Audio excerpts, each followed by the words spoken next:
Yes, everyone, what's going on? My name's Stephen Howson. This is Howson's Brew. Hope you've all got a nice brew with you guys. Here we go. Today joined by Alex and Ciaran. Hopefully this is watchable. We've never done this before where we've had people on a Skype call like this. Usually the quality's not so good, but obviously we're all self-isolating and contained in that at the moment. So hopefully it's not too bad. Hopefully the sound's good. Hopefully you can hear us. Hopefully you can hear them.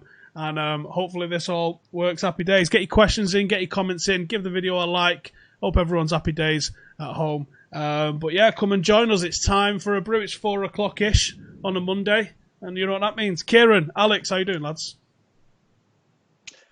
All right. How are you? Still got a bit of work doing today, but, you know, it's all a bit weird, isn't it? Trust this whole thing to kick off, and it's probably the nicest weather I've seen since maybe the World Cup in 2018. I'm not going to lie. I'm stuck here. I've got a bit of the cough as well. not Rona. I think I'm okay, but I am self-isolating now. But I think everything's all right. Hanging in there. I've had a shit day today. I was at the golf club today, and everyone is still playing golf, so, you know. I went to the post office to post the latest batch of the Stretford Paddock merch. Was there 2.5 hours. So why does it take so long in the post office? Like, why? Like, what? Is it not just like simple, here's the package. Thank you. Joe, I'll fucking send you next week so you can have a look. How about that? Oh, believe me. I was down with Mitts, and I was down with Mitts last week, and the guy was like, no, this will take about 2.5 hours. I was like, okay. Don't know what that's about. But what, you know, it is what it is. Yeah, get your comments and questions in for us, everybody. We actually do have some notes about what we're going to talk about today. Do you want to kick us off, Ciaran, what we're talking about? I know, yeah. Yeah, well, there is, surprisingly, with the lack of football, there is a bit of news, and United related as well. Significant news as well. We're going to start off with Lukaku as well. I think Joe may have touched upon it in the news this morning, but basically it's kind of come out from pretty reliable sources, reliable as you can get. Lukaku's agent saying if Dybala had gone to United, he would have gone to Juve.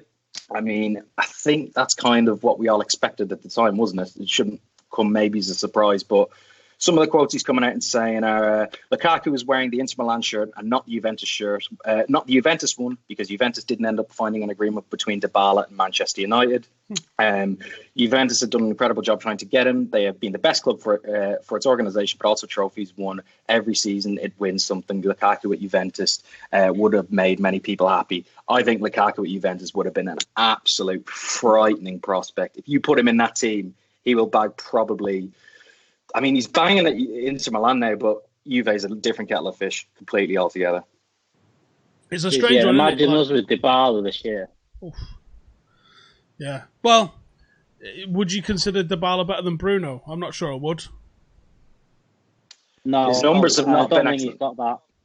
No, but I think from the start of the year, imagine like we lost Pogba early on, but just like Dybala being in there all year. Instead of having Pereira in there, instead of having in there, Dybala. I don't think it'd have been as good as what we have now with Bruno, but I think the level just for that little bit would have definitely. I think we'd have been top 4 easily. With just one more player. Declan Murphy in the comments there, he says, so is that Ollie got rid of Lukaku and Sanchez talk is rubbish? No, I'm not sure where you got that from, mate. Dybala is a goal-scoring 10, won't facilitate play. He's a strange one, isn't he? He's almost like a more agile, quicker, younger version of Juan Mata in terms of what he offers on the pitch. He is. He's a fantastic player, Paulo Dybala, and I think everyone, I mean, you think back to that, what was that, against Real Madrid, he tore him apart himself. But since then, it's been somewhat of not a steady decline, but I mean, he was out of, when Allegri was there, he kind of fell out of his plans. I mean, this season, he's got 24 appearances. He's only got 7 goals and 4 assists in the league in Serie A. And he's only started 17 of those games. Now, we're talking about a guy who's considered probably in that world-class bracket. I know it's a term thrown around a lot today. But for a guy who's considered world-class, with 7 goals and 4 assists, it doesn't really fill you with confidence, to be honest. Bruno's not far behind. It's not been an easy few years from. Fucking Igalo's not far behind that. I know, yeah. No. Crazy. But more coming out as well. He said, Romelu has a big heart and he needs to be in a place in which he feels loved and people want him. From this point of view, what made the difference was the warmth of the Inter fans in comparison to the Juve fans. I don't know about that. That smells like he didn't get the move to Juve, so he loves the fucking Inter fans. But basically, yeah, it's all come out now, and it shouldn't come as a surprise, to be honest. I think Lukaku. I think we all kind of knew he'd bang in Serie A, though. I don't think there was any of us who questioned his goal scoring ability. It was just fitting into a system, and it's become a well known fact that I mean, this was kind of agreed in March, wasn't it? Lukaku came to Ollie and said, "Look, I want to leave," and Ollie pretty much turned around and said, "That's fair. You're not part of my plans." And I hear a lot of United fans, and it's a running narrative in the comments that why did we let a proven goal scorer go on Romelu Lukaku? People forget that Romelu Lukaku was not going to play under Ole Gunnar Solskjaer. I think that was made pretty clear from when he came into the club. And it's not fair on Romelu Lukaku as well. You do have to think about the player. He's only what? How old is he now? 25? 26, something like that. Something like that. It's Can't not be fair younger than me. Fuck that. No, yeah, man. He's been around for nearly 10 years now, which is pretty mad. But it's not fair on him to sit on the bench when he wants to be playing first team football. So it was probably best for him to leave. But people still run the narrative that it's Ollie's fault that he's gone. Well, he's a sellable asset. He's an asset that you could get some cash in. He's an asset that you could bring some revenue in and reinvest it elsewhere in the squad. Sean in the comments has said here, Lukaku said he wanted to leave, but Ollie was trying to keep him. Don't believe every single thing that you hear about Ollie in press conferences. Ollie is an assassin, and not just in front of goal. Ollie has gotten rid of everybody that he wanted to get rid of. I think he didn't want to get rid of Herrera, but the club was really slow in sorting the contract out. He'd already agreed it with Paris. Ollie did some stuff about Lukaku towards the end of the season, which it's not my place to go into over it. But trust me, that he wanted him gone, and he got him gone. There was no way he would have left without Ollie's rubber stamping. Ollie can come out in a press conference all he likes and say, yeah, do you know what? I didn't fancy him. Or yeah, do you know what? I really wanted him to stay, but if you really wanted him to stay, you'd have dug your feet in and you'd have kept him. The fact that he left, actions are way larger than words in this instance. I think as well, I think Ollie probably said to him, look, you aren't the kind of player I want in this team. You're welcome. Like, I'd love to have you around as a plan B. And obviously, I don't think Lukaku doesn't want that. And to be fair to him, he's in his prime of his career. He shouldn't really be expecting that. And that's not what he was signed for. But he wasn't going to fit into the system this year. You know, we've not got wingers out there putting crosses into the box. That's not what Ollie's done. So if we'd have kept him around, he would have scored his goals. He would have come on, and especially with the injuries he probably would have played more. But it's not what Ollie wants. You can see straight away, Garlo is. Everyone says, well, he's the same kind of player, proven goal scorer. But you just see, Garlo wants the ball. He's going to hold up on his chest more. He's going to do things like that. He's going to link players up as well as being that goal scorer. Well, Lukaku was just a counter-attack, very good. But otherwise, he's just a goal scorer that wants the ball. He wants one-touch finishes. He doesn't want to be linking up play. That's not... I think Mourinho kind of tried to play him like that a little bit, but he's never, ever going to be that player. That's not what he was bought for. And that's not what he is. And I think you've seen that at Milan this year. Everyone's gone on and said, look how good he is. But all he's doing is what he was doing at Everton. He was scoring goals, scoring headers. He was driving with the ball when he got it to feet. But he's not been linking up play as if he's a prime Drogba, is he? That's not what he's turned into a lot. No, he's just done what he's good at, and he's in a system with players that can cross the ball. He's in that 3-5-2 system that Conte plays, where he's got wing backs that can cross the ball well. You know, he was always going to fit well. That's why Conte wanted him at Chelsea when we signed him. That's why Conte properly spat his dummy out that season, because that was the player he wanted. He was a better version of Morata. On the stuff about Lukaku and Ollie and all that lot, lads, you got to consider the source. Loads of people are saying Lukaku said Ollie wanted to keep him. Lukaku's not going to give an interview and be like, "Yeah, he told me to fucking sling it." Is it? Come on, think about this. And also Ollie's nature is to be the guy that Ollie's nature and Ollie's personality is always to be positive. So he's always going to say to someone, oh, do you know what, Rom? Yeah, you're in my plans, So maybe if this doesn't work out, because if he doesn't end up getting a buyer for him, then he's not got a player who goes, this fucking dick don't want me here. Ollie's sly, in a good way, but he's sly. You can't just take whatever's happening, especially when it comes to transfers and does he want me, does he not want me at face value. You can't do that. I think it speaks for itself when we're all talking about Ollie wanting these players. He's the first manager since Sir Alex left that has actually moved these players on. He's the only one who's done it. We've had Jose, the most cutthroat manager, you'd probably say, in world football, probably.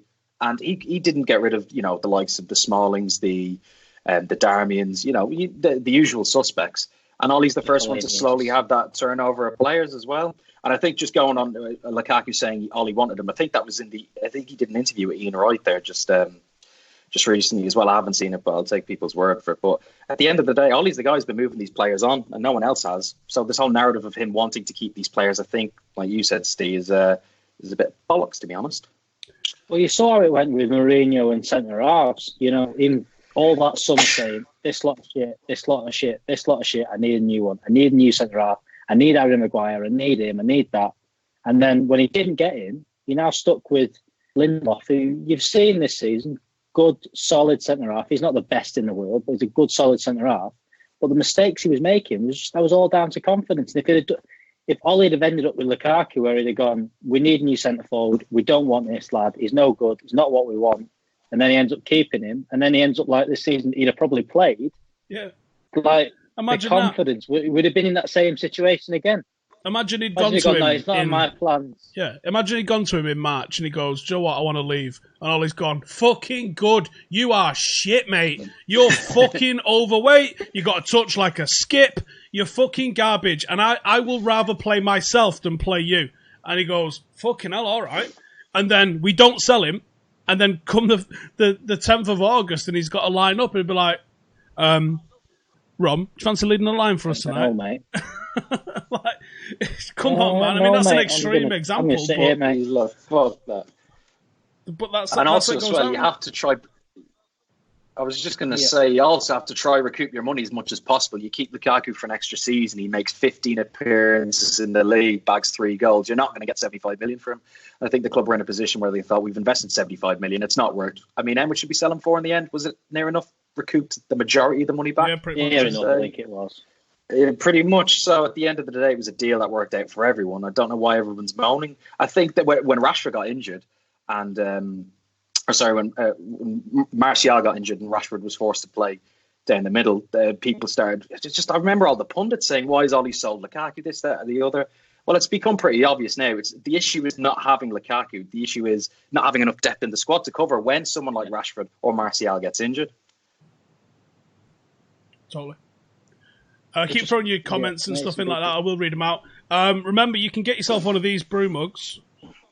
Ka-ching, like these. Full freebies. And look at that. How cool is that?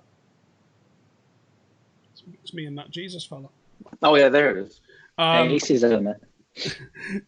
So I've picked a winner here. It's from Haz17994. It says, if you don't like football, Manchester United, laughing, workplace banter, aka winding up your annoying producer, cans, a man who knows every flag in the world, serious debates like if hot dogs are or are not sandwiches, a funny Jesus, proper entertaining interesting football talk that isn't BS, then this podcast isn't for you. But if you like those things, then this is the podcast for you. Get subscribed. And I absolutely echo those sentiments. That's on iTunes. If you want to get one of these brew mugs, all you got to do is go and leave us a comment on the... that was really awkward, right? I didn't need to do that. I just need to do that. Leave us a comment. Leave us a review in the in iTunes. Give us a 5-star review. And then, yeah. And I'll send you a mug out once you send me your address and stuff. So, get in touch. Show me it's you. And I'll send you a mug out. Saqweeb says, this looks a bit sad, lads. It is a bit sad. It is sad. It's proper sad. Oh, God. You can't win. What's going to happen if we properly go in lockdown next week? Which could happen. There's some talk that at 5 o'clock today that they might announce something like that because they're going like, I don't know what they're going to do. Everyone's not staying inside. Oh, Jesus Christ. Hey, do us a favour, Ciaran. Mute yourself if you're going to Rona all over everyone, so at least we don't hear it. Yeah, I'll stop roaning. Right, I was going to say if on they the topic, do lock us down, like, sorry, go on, Steve. I think they are going to lock us down at some point this week because they keep saying, "Hey, can you not all keep going to the park together? Can you not all go to the market?" I think people need to be locked down. I think. Well, they need to be told, "Don't do it. Don't do it. Don't. You're not allowed to, or you're going to get shot and fined and all this kind of stuff." They can't just say, "Lads, suggest you don't go outside." Literally, one of the pubs near us, there was 50 people outside last night, just gone to the bargain booth, picked up loads of cans, and just sat outside it. They're like, it's not the point. It's not the point that they're not suing coronavirus behind the bar. That's not why they've stopped you going. They've stopped you going because you sat near each other, coughing and shit like that. Yeah. They're not getting it. And it's we made a cut. We were saying we don't want to keep harping on about the virus. We want to keep the football talk on, but I have to mention this. Has anyone heard that lasagna WhatsApp? Has anyone not heard that lasagna WhatsApp? Okay, I'll get some new mates if you've not. Oh, they basically tracked down. Just there's articles on it. The FA came out and had to actually issue a statement that there is no giant lasagna, being built or whatever like that. And they tracked down the guy who actually said it. Some lad from Gillingham, I think it is. But, oh, man, that has to be... Because when I heard it, I was genuinely thinking that we're going into lockdown. The army are incoming. But no, giant lasagnas. Have you seen that today? I don't know whether it was a fake news article, but someone put in our group today, didn't they? Saying the FA confirmed Wembley will not be used to cook a giant lasagna. It was definitely fake news. No, it was Daily Mail. Probably fake. Did someone actually have to go and ring up? Hang on, I'll mime it because this is what we do on this show. We mime stuff, don't we? So we'll be like, hang on, right. Hi, is that Wembley Stadium? Hiya. I'm just wondering what time the lasagna starts. Like, what the actual living fuck do you think was going to happen? Like, did you think that the guy on the other end of the phone's just going to be like, you fucking dick? Who you from? Mail? Yeah, fucking thought so. Express? Yeah, typical. Oh, man. Yeah. But yeah, we're trying to keep the football chat going as well because it's very easy at the moment, isn't it? To constantly, but we want to keep it positive, don't we? And there is some, well, positive or not, there's some more Jude Bellingham stuff coming out as well. I think this one's going to be, I don't know about you lads, this one is going to be the Daniel James one of this summer. I think we are going to get it over the line early.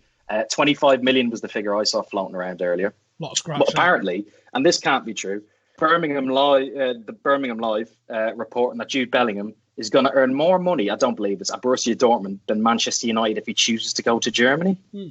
Someone getting a narrative out of it. I don't know about that. Maybe to probably boost the price, boost the wages, but the article's saying as well, United are desperate to lure Bellingham to Old Trafford and invite him to the Carrington Training Centre earlier this month, which obviously I think is pretty much well acknowledged now, for a tour and to introduce him to major figures at the club, such as Executive Vice Chairman Ed Woodward, which is probably where the Dortmund links have come from now that he's met our very own Ed as well. But the Mirror then saying as well, the Red Devils are willing to offer less money to the England Youth International than Dortmund, which smells like to me like trying to raise the price. They said the report from the Mirror adds that Dortmund are pulling out all the stops to sign the midfielder, and it fears they will lose 3 lines winger Jadon Sancho before next season. Lads, what are we thinking? I honestly can't imagine we'd pay less than Dortmund. No. My only thought is that maybe Dortmund see him getting into the first team quicker than we do, just because of they move players on a bit quicker. United maybe have been a bit set. I think, maybe they're thinking maybe Pogba stays. You've got Bruno, you've got Fred, you've got McTominay. You're now starting to look at a midfield that's got a lot of players in. And do we have the room to put a 16, 17-year-old in there? Is he that good yet? Probably going to play a bit more in the U team or even get loaned out. Maybe Dortmund are thinking, do you know what, this lad could be in our first team in a year's time. We need to pay him a first team wage. That's the only thing I can think about that, is that maybe they see him as a first team starter quicker than United do. But I don't know. It seems a lot. I mean, I've not seen enough of him. I don't know. I mean, is he worth all this? It's a lot of hype for this 16, 17-year-old lad, isn't it, really? I saw something there that he's made more appearances for a player under 17 this century in like England, in all English leagues, professional leagues. I think he's beaten out the likes of, was it Rooney, Dele Alli, Oxlade-Chamberlain. He's played more games, so he's got more experience than anyone. And the numbers he's been putting up this season as well, 32 games, 4 goals, 2 assists from midfield. There's no doubt in his ability, but he is only 16, isn't he? Yeah, he's played everywhere over midfield as well, which half of me thinks is them trying to figure out exactly what his best position might be. The fact that at 16 he can go and compete in the Championship tells me that this kid is going to be a fucking animal in years to come. But I am really excited about what could happen with him. If I'm him, I probably do go Dortmund, in all honesty. I reckon their pathway into... For me, if I was to give any advice to a young player, and they would be quite within their rights to tell me to fucking ram it up my ass, what do I know? But if I was to give any advice to a young player, I would say you need 100 games, and it doesn't matter the level. Senior football, 100 games before you're 22. And if you can get those 100 games in, I think that you can go on and have a career. Otherwise, you do what the likes of Angel Gomez have done. Maybe if you go back a little bit further, Rothwell or players like that, Matty Willock, ones that they just sort of ticked into a certain age and just hadn't had that experience. You got to say Axel Tuanzebe, what was happening with him until he went and did a full season and proved himself. I think you need 2 full seasons, roughly 100 games under your belt at 21, 22, and you can go on and be a player. Otherwise, I think that the potential that you show at 18 years of age, 17 years of age, can just absolutely wash away without getting that senior experience. You see me with Rothwell, because Rothwell's at Blackburn now, isn't he? He's starting every week now, and he's a very good player. And you just think that if he'd have done that earlier, if at 18 he'd have gone out and gone to he did the loans because he said he lived around the corner from me, so the couple of lads knew him, and he just kind of he was so good in the youth team, and you're like, and then he just doesn't play. And he didn't play, and then he kind of fizzled out a bit with injuries and things like that. And like you said, if he'd have done that earlier, so if this Bellingham, he's playing them games, it makes a massive difference. You look at how Dele Alli's done now. I don't think Dele Alli's as good as everyone says, but having what he did at MK Dons, where he was an established player before he came into the Premier League, made a massive difference. And if he'd have been bouncing about in a youth academy, he wouldn't have done it. Is Dele Alli a better player than Angel Gomez? Is he a better technical player? You don't know. You're probably not. But just that experience of playing in a decent, the physical level of the Championship, of League One, playing first team football makes a massive difference. And you're seeing there straight away, them players making that step up. So that Bellingham, maybe he's thinking, if I go to United, am I going to play? Am I going to go and play under 23s football? Go to Dortmund, play first team football every week, and then in a year's time, 2 years' time, then I get my big move. You look at Odegaard as well, went to Madrid, didn't play. And and you've seen now he's gone and played a run of games. He's a quality player and he's standing out. If he'd have made that little step first, if he'd have gone to a Sociedad, if he'd have gone to a lower league team first, or if Madrid had done the right thing and loaned him out straight away, maybe he'd be the player. He'd be the player a little bit quicker than he is now. Yeah, it was a bad move when you seen him going to Real Madrid. You're like, you've almost got to, you've either got to come in, if you're coming into a Manchester United or you're coming into a Real Madrid or a Barcelona, you could probably actually put them away from us at the moment, actually, because we are now below them in levels, and we probably would give some younger players an opportunity. But generally, you would say that if you're coming into one of those clubs, you better be coming in with like a world record fee. Otherwise, I think you can get lost in the melee. And as soon as I saw that one going on with Odegaard, I was like, fucking hell, that's not a good move. And even some players, like, you see them going to Manchester City and stuff at the moment, and you go, why? What are you doing? He ain't going to play you. He won't play you. Yeah. Got fucking Riyad Mahrez and 9 others in front of you. What are you talking about? It's a bit weird, this, like I said, this is narrative that maybe Bellingham's not going to play. I think Ollie's played, or United have fielded, on average, the youngest team in the Premier League this season, if not the second youngest team. Yeah. We've definitely fielded the youngest starting 11 when we played Brighton as well.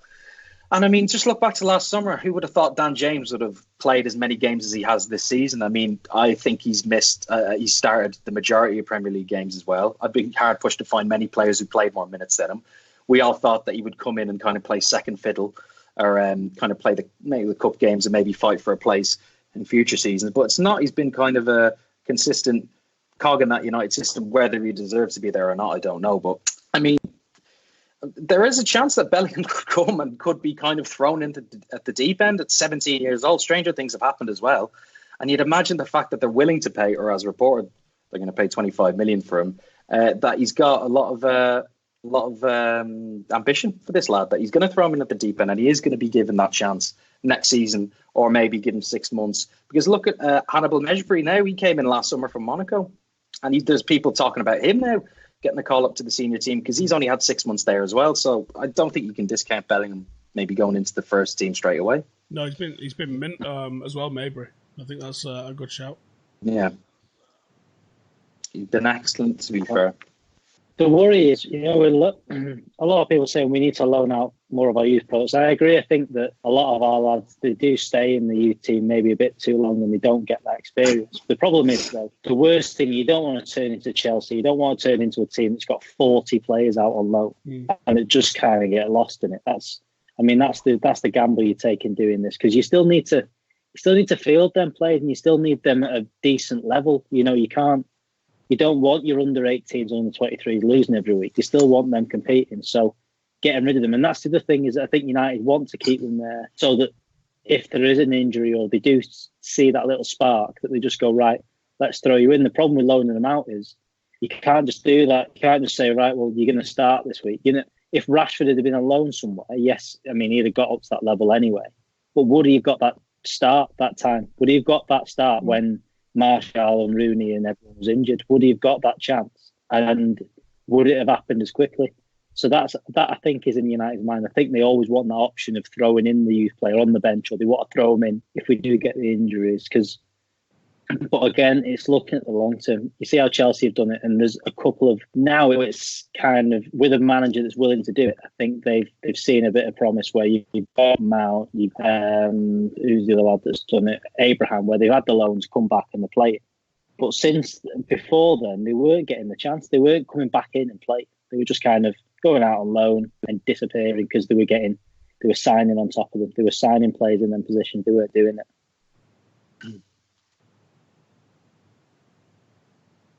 No, just that. I'm trying not to talk all over you because I know that Skype absolutely wigs out if everyone talks at the same time. Yeah, and it'll be a nightmare for the viewers. It's different when in the office you're like, fucking shut up, dick. Yeah. But so I think everyone's just trying to allow it a little bit because you do kind of have to when it's a call like this. Like I said, lads, get your questions in and let us know what you're up to. What have you had for dinner today, lads? This is how we normally all eat together, but I have to do it on my own today. You know what? I woke up early because we had a Skype call this morning, team meeting. I've only had beans on toast today. I'm not feeling. Maybe that's the Rona kicking in. That would be the Rona kicking in. But I think beans on toast, staple. I don't know what I'm having for tea tonight though. It's almost too warm to eat, which sounds really weird. But I'm really in the mood to go for a few pints so badly. Oh, this weather. Oh, I'd love a bit of football and a few cans. But I'm not. I'm self-isolating, as all you in the comments should be as well. Don't be giving us crap for doing these videos. Self-isolate and wash your hands. Yeah, I honestly, I've said it a few times, but that's because I'm mentally sort of projecting. In my head, I'm thinking, do you remember when, England scored during the World Cup, right? And, you seen them big parties of people just fucking doing that. I want one of them for when they say you can go on the piss again. And I want it to be reacted like a goal's just been scored. If they don't make it a bank holiday when this all happens, they're doing it wrong. Oh my They just God. need to. So it needs to be a 4-day weekend. I might not even put football on. I might just say, do you know what? Just go out. Don't worry about football. Don't worry about things to do. Just the only things open are bars. Everywhere else is going to be shut. No other businesses. Just bars are open. That's it. Bars and kebab shops. Get in. I tell you what. Yeah. If this virus, if you can take any sort of maybe, there's no positives from it, but it's made us, maybe just appreciate football and watching it. Because I don't think any of us realised, obviously there's bigger issues the virus is causing, but I think the gap in football is, it's a big deal. And I think we all thought we could do without it, but a few days in, we're just sat there and you're like, what do we watch on the telly? There's no football. Oh, we can watch No, you can't do that. I've got one of them Amazon Fire things. Games. What's the thing called? It's like IPTV, but one of the things on it has got a sports schedule. and it's still got everything that was due to happen listed, but it's got TBC due to coronavirus, and you just scroll through everything. It's got every sport on there. Every sport that's ever been on telly, like biathlon, cancelled due to thingy. Football, this game. Burkina Faso international game against these. I saw one thing that hadn't been cancelled, and it was at like 2 a.m. over here for us, which must be like was that 9, 10 a.m. in Australia, and it was a horse racing thing the other day, and I was like, sport. Sport. Oh, man. Have you seen, well, you put before, people betting on FIFA now, isn't there? And the weather. That's it. Betting on the weather? And the weather. You've seen the lads betting on the weather. Come on! Because everyone's just like... Get a commercial deal in, lads. We're going to be betting on Paddock. Me playing footy manager in Paddock later. Don't worry about it. Oh, and if you haven't seen as over on Twitch at twitch.tv/Steve Howson, because I couldn't remember my login for Mr. Stephen Howson, so I've had to create a new thing. But I am taking Stretford Paddock. I'm calling it from the Manchester League to the Champions League. It's quite imaginative, but the reason I'm calling it that is because we are in the Manchester League on it, which is level 11 or 12, and it's going to take, it's going to take at least 10 years just to get to the Premier League, and that's if I get promoted every single season, which, guess what, I ain't going to do. So if you fancy coming checking that out, don't know how long we're going to be locked down for, but I imagine you've probably got a bit of time on your hands, so come check me out, Skyping that, Twitching that even, and then I'll be banging it out as an edited video on YouTube as well. I was going to take the drone out last night with Adam and Joe. We was going to go do some filming around Manchester, but my batteries on my drone are dead. Dead as well. Not like they just need charging up. They're broken. So we're not just completely bollocks. Yeah, not doing that. I was going to say, just on the topic of the absence of sport, do you know what yesterday was? Sunday. FA Cup? Same Sunday in which Liverpool were meant to win the Premier League. Yesterday was the day. Has it been 31 years yet? When's it 31 years? What was last time? 90. Was last time Liverpool won a league? Was it 90 or 89? Leeds won it in 90. It was 89. Because I know Leeds won it just before the Premier League. Yeah. So Leeds won it 91, 92, was it? Yeah, that was the one. But yesterday was the day. Arsenal the year before. Pied Piper says, what type of with drone? Alan Smith at Anfield. It's a Mavic Pro. The usual drone everyone's got. If anyone knows anything about these and can help me out, basically, I haven't used it in over a year, I don't think, which is bad because it's awesome and it gets really good footage. And I want to use it for Paddock FC stuff. Basically, when you plug it in to charge up the batteries, one of the LEDs just flashes like 10 times and then it stops. And then it just flashes 10 times again. Left it on charge for about 16 hours, still doing that. Swapped it over to the other battery, left it on for about 5 or 6 hours, still doing that. So my diagnosis is it's fucked. That's an accurate diagnosis, I think. Yeah, I think you need a new drone, Mr. Howson. Well, just need a new battery. Oh, lad. Need a new battery. Get the batteries lads. I'll tell you what, sorry, I'll go on. On a slightly serious note, because your podcast with Danny Higginbottom where he says, just give it Liverpool. And do you know what? The point he was making was that in the end of this, everyone's debating whether to do it or not. Like, the most important thing is that all the clubs are still there when we get back. Like, it doesn't matter whether like United play or not. I mean, in the grand scheme of things, like, I'd love United to get in the top four. I'd love to see football happen again, and I'd love to see it all happen again. But they just need to figure out a way of everyone being there when it gets back. And like, it's all right for United who can pay all the staff, but imagine if you work for one of the local teams or whatever, and you've got nothing to do, and there's no way to get. That's the main thing with it all, and I think that was the point he was making. But just kill Liverpool as long as you can figure it out. Everyone else, it doesn't matter who wins it, and because that's the thing. I imagine if like 4 or 5 teams that shouldn't have gone out of business go out of business, like, that'd just be fucking horrendous. It's a reality, to be fair. Yeah, it's an absolute mare, and it got some questions here in the comments. Someone's saying it's the same as mine. Same thing happened. Put it on charge and press the button twice. Exact same thing happened to the other day. Mine is fine now. What did you do to make it fine? Give them the Champions League spot, but no trophy. I wish Ollie would say, what was that? What's that one? in a presser, he'd rather play himself than Rom. Just imagine scenes. He's not going to do that. It's just not in his nature. What's my thoughts on people not self-isolating and going to the beach? Like, I had to go to the post office before and I felt gross. Honestly, I feel really suspicious of everyone just looking at him like, stop fucking coughing, you fucker. Like, it's not a good mindset to be in. I think everyone's really anxious about everything. I'm more asked about, I'm fairly sure all of us can manage, but that's not the point. Us getting it then means that other people get it. You know, if I get it, it means my wife gets it. My wife currently is doing the shopping for her parents, so they don't have to go out because they're a little bit older. You don't want them to get it. I mean, she took the baby around today to go and see her parents, and they was in the same house, but not going anywhere near each other. And the baby don't understand. The baby's like, come get me, sort of thing. My cousin's high-fiving my granddad through the patio door, like, so they're not making contact with him. Like, these are the things that we have to do to keep our relatives safe. And then you've got selfish pricks who are just, I saw pictures of the tube the other day and I literally felt anxious looking at it. And I was like, Jesus Christ. And I'm seeing people walking around in the markets. I went down to the post office before. It was quiet, but there was still loads more people than I expected to be out. And I'm like, fucking hell, what are you doing, lads? And it's like, okay, doing stuff like the mail and stuff like that, it's not critical, but I understand the essential need for it. And obviously, I'm banging merch out for everyone, so I have to do that because that's one of the only ways we've got of income at the moment. We've lost sponsorships. We're in a fairly... It's not dire, but it's going to be touch and go whether we make it through this. I've got to make sure that those people that have bought stuff get their things. So we're up to date now with everything that everyone's ordered from us.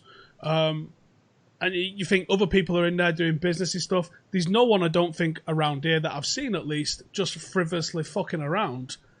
But clearly there's people going out for strolls in the fucking woods and shit, or going out for... Like, is it because it's outdoors? People just go, oh, it's fine. It's not fine. It's still getting into contact with people. I mean, like you were saying before, Al, about all the people at the pub, you're like... That's why I'm almost sure, the Prime Minister's daily address is in 20 minutes, isn't it? I'm fairly sure. He's going to say that there's... I don't think it'll be locked down. I think the first step is a curfew. And I think it'll be like a 9 p.m. curfew or something like that. And I don't think it makes much difference, in all honesty. But I think that if you listen to what he's saying, it's really mixed messages. And this is where he got a lot of praise last week for some of the stuff that he's done for businesses. And whether that's him or it's his cabinet or whatever. But I think some of the stuff that he has done for businesses does sound brilliant. They've shit it because the economy is going to absolutely fucking tank with the amount of people that are going to struggle for work. Yeah. People that could be out of their homes. Like, this is like a major, major, major catastrophe, even just with the amount of people that have got it now with what's happening to the economy. So they did do some good stuff last week. But what you're looking at in terms of where this goes on from in the future, he's too reluctant. He said something along the lines of Britain is a country of liberty, and to take that away, we lose our Britishness or something like that.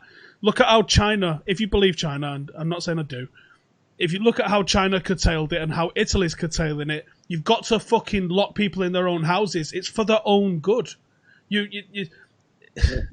Did you see the little clip of the guy getting his fucking legs kicked out from underneath him? There's a policeman, Italian policeman, pointing a gun at a guy, saying like, "What the fuck are you doing outside? Get inside!" And the guy's sort of arguing in the street, and another copper comes up from behind him, just fucking kicks his leg out from underneath him, and fucks him off. Yeah, and then someone in the comments, Ant Middleton, you got Ant Middleton in there. Like, am I still travelling the world? Yes. Am I hugging people? Yes. You're a fucking dick, mate. Yeah, you're a fucking dick, mate. How big is your ego to think that you're fucking better than a virus? Yeah. That's killing tens of thousands of fucking people. Like, I would be okay. Not going out here licking fucking handrails and toilets like some of these fucking weirdos. Have you seen those dickheads on social media licking toilet seats? Those fucking Tumblr kids and all that. I don't think people realise that if you've seen the projected numbers, we're going to be fucking worse than Italy. We're going to be worse. Crazy. Everyone's gonna have family who's gonna drop dead. And everyone who's been blasé about this. Like, you see the guy in America, the basketball player, who's like, I'm not scared of this shit, touched all the mics, got it. You've got then get it. People out there. I think one of the leaders of the political parties in Italy was like, cheers, we're not changing our ways, got it. Like, it's gonna hit so many people. If professional footballers are getting it, Like, think how isolated from the general public they are generally. Think how good the medical care is. Do you think they're living in, like, dirty homes and stuff like that? This isn't about whether you're dirty or not. This is just a case of whether you're lucky enough to be in the vicinity of where it's been, and it's everywhere. You know, if you look at the map of Britain and see where the infections have been, it's everywhere. There isn't, like, Bolton's fan. Like, it's everywhere. It's literally, like, a percentage of the population everywhere. Like, the chances that I've got a sore throat today and I'm flapping a little bit about it, but I don't even know what else I could do. If I've got it, I've fucking got it. I'm already isolated. You know, it's fucking nuts. It, then. I mean, we've got it because we've got the thing at the minute is that, like, the government and, like, all the golf unions and stuff are saying, look, golf is fine. Like, golf courses is one of the best things you can do. If you can get out and play golf, as long as you're not, you know, there's loads of precautions you put in place when we've done it. And but the problem is that there's some golf courses that are taking the piss and, like, just everyone's flooding to them, and they're not distancing and they're leaving places open, and like, there's people, like, still on the golf course. They're not, like, we've got little things like, you don't take the flag out, you don't fucking touch this, the changing rooms on, you can't go in the change rooms, everything's contactless, all this. We've had to make it as slick as we can. But there's some places that aren't, just saying, well, golf's fine, so you just fucking go and do it. And the problem is that now everywhere is going to be shut because of that. And that's the whole point, is that you need to be able to just still be able to go out. The problem is people still need to go out and exercise and stuff. But because people are going out and walk with 6 people and stuff like that and fucking chatting and saying hello to everyone and still doing all that, that's going to ruin it. And it's going to get to the point where you can say, well, you can't leave your house now. You can't go out. You can't do exercise. You can't walk your dog. You can't do that. And that's where you're going to have to step in and tell people, because it's not been enough advising people. Because people are like, oh, he's advised us to not go out. Well, can I go out? Well, yeah, you can go out. Well, I'm fucking going out then. Like, I'm seeing a lot of people that are doing the right thing. You know, and it was a big decision for us to do what we did last week when I said, like, I don't think we can continue like this. You know, I don't feel like we're being irresponsible because we are fairly isolated where what we do and where we're located and stuff like that, and we're not in physical contact with each other. But it didn't feel like it was the most I could do.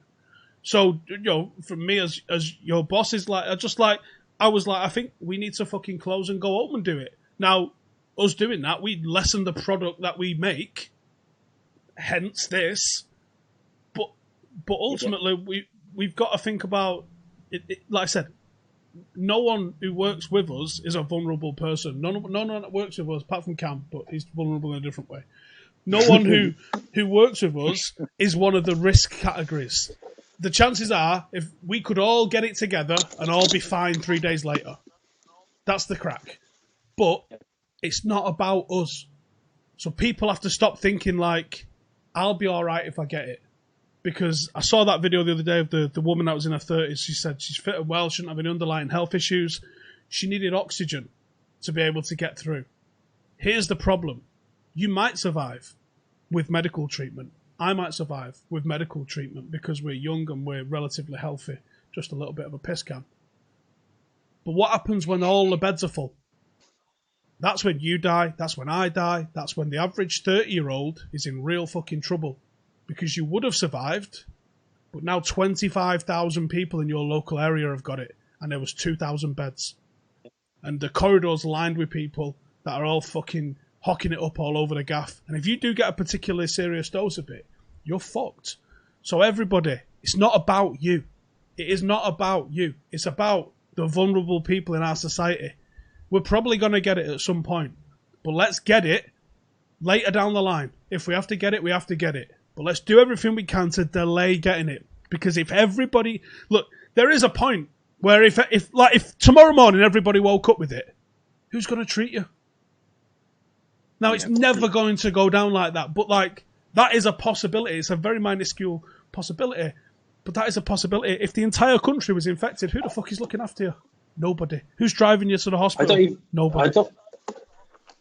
I don't even think at this stage it's that far-fetched of, you know, an idea. Someone hit the nail on the head on Twitter yesterday. McDonald's, who are notoriously the biggest, the big money grabbers in business industry, they've decided to shut their doors. Was it today in about 2 hours? McDonald's are fucking shutting their doors. Everywhere has shut their doors. The pubs have shut. Independent pubs where people's livelihoods are based on have shut. It's just, oh man. It's just, this has been, I think, McDonald's say we're not. McDonald's could have either just said, look, we're going to just stick to Uber Eats or whatever. We'll keep the rest. We'll shut the door or whatever and do that. We'll keep people cooking.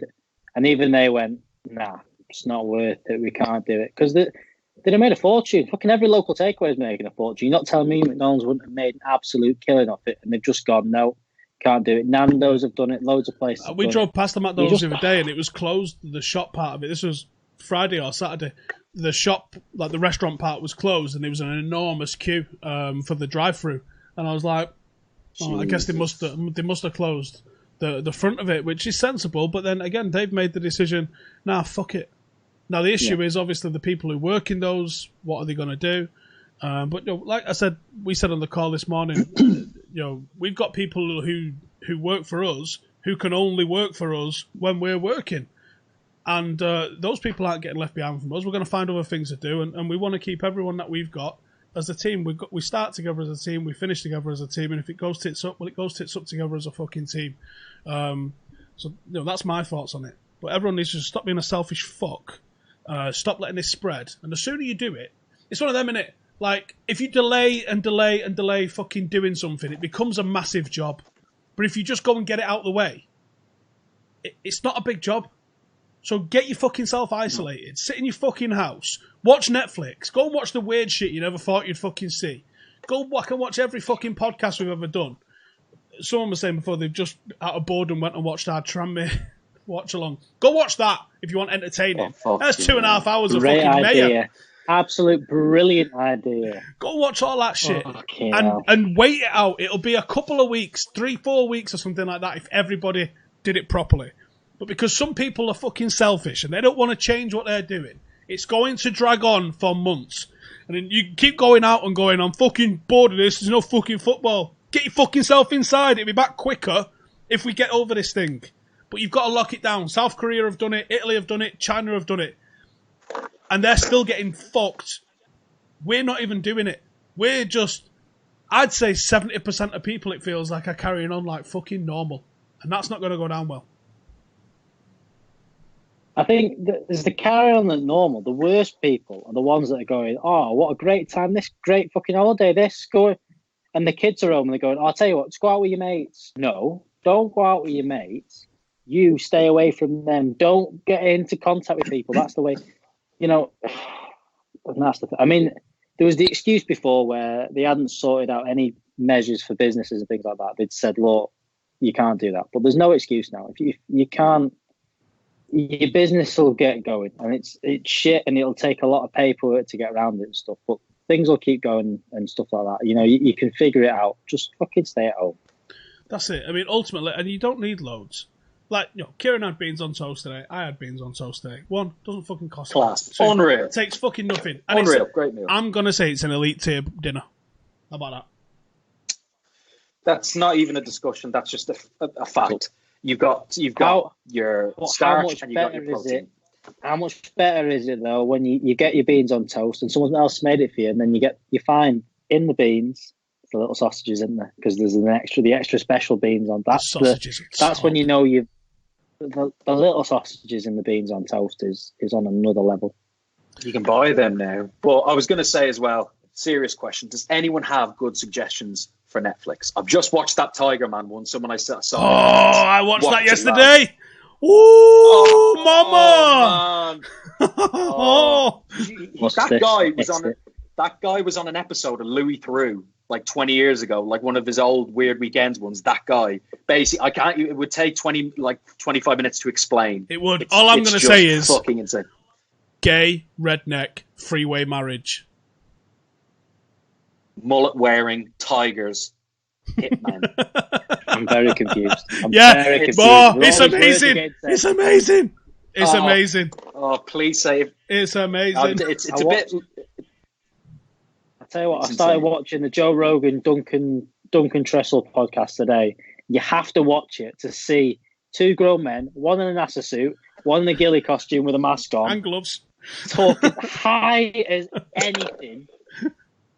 and they are talking serious about how life is, what this all means, and stuff like that. You're just watching it go, yeah, you're right. And then they cut to him, serious thing, and he's there, mask on. You're like, oh my god, why am I watching these two? It's quality. That's like a car crash you shouldn't watch, but you can't look away. Oh shit! Danny Carey in the comments said the Prime Minister's press conference has been pushed back. The Cobra meeting ran over. Sounds like there's a big announcement coming. Okay. I have a feeling today could be the day. If not tomorrow, where they lock everything down. Well, I said this to Joe and Adam because war. We was meant to go at midnight last night, and I said basically what we want to do is I want to go and just shoot something really creative and not anything to do with football, because obviously we do loads of stuff around football, but I just wanted to give us something to be creative and work on with actual footage, because so much of what we're going to do this next 2 months is going to be green screens and Skype, right? So I wanted something real, and obviously me, Joe, Adam, we've been with each other for like the last month uninterrupted almost every day, haven't we? So I'm like, look, there's no way them have got it without me having it. So like, let's go out last night at midnight. Let's go get what we was going to get was footage of Manchester. We was going to get drone footage of the dead streets, loads of really cinematographic videos all around the place, and put together a really sort of moody edit about a desolate Manchester. Just record it for posterity reasons, and it's a bit of a fun sort of project and all that sort of shit. Obviously the drone's dead, so we said, right, postpone it. I'll try and get a new battery and we'll try and go and do it. But I did say to both of them, I've got a fucking feeling, because we were going to do it tonight, and I said, let's do it last night, and I'm going to cancel it because the drone don't work. But I was saying, like, I think we need to get it done, because I can honestly see this shit getting locked down. It's the only way, because you've got too many selfish cunts in London just fucking about doing what they want. Tell you what, we may be on lockdown, but that doesn't stop the sex bots from appearing in the chat. I know, I'm just trying to whack a few of them Christ. Now. They are fucking relentless. Luckily, they use loads of emojis, so that's how you know them. Yeah. Why does... Yeah, but the thing is, this fucking the bots are in there, but they're like talking sense. They're like talking normal comments. They copy previously written comments. Do us a favour, everybody. Make sure to like the video. Please subscribe if you haven't already. If you fancy a mug for free, then all you got to do is go and leave us a review on iTunes, preferably a 5-star review. Keep watching the content. Share the content if you can't get involved on Patreon. Literally 500 more Patreons, which is a lot, I know, but literally 500 more Patreons would make sure that all of these lads keep their jobs, and obviously I can keep doing what we're doing. That's how many we need. If we get that, like, we are fine, and we will sail right through this. So if you can, brilliant. If you can't, literally a share will do.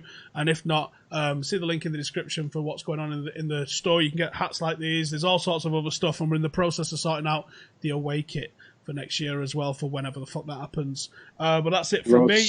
Anything final from you guys? No, we're still selling shirts and stuff though. Yeah, they can still get that. Yeah. Yeah, you can get T-shirts. We've got the match shirt. I spoke to the suppliers, and obviously with Home-brew Friday.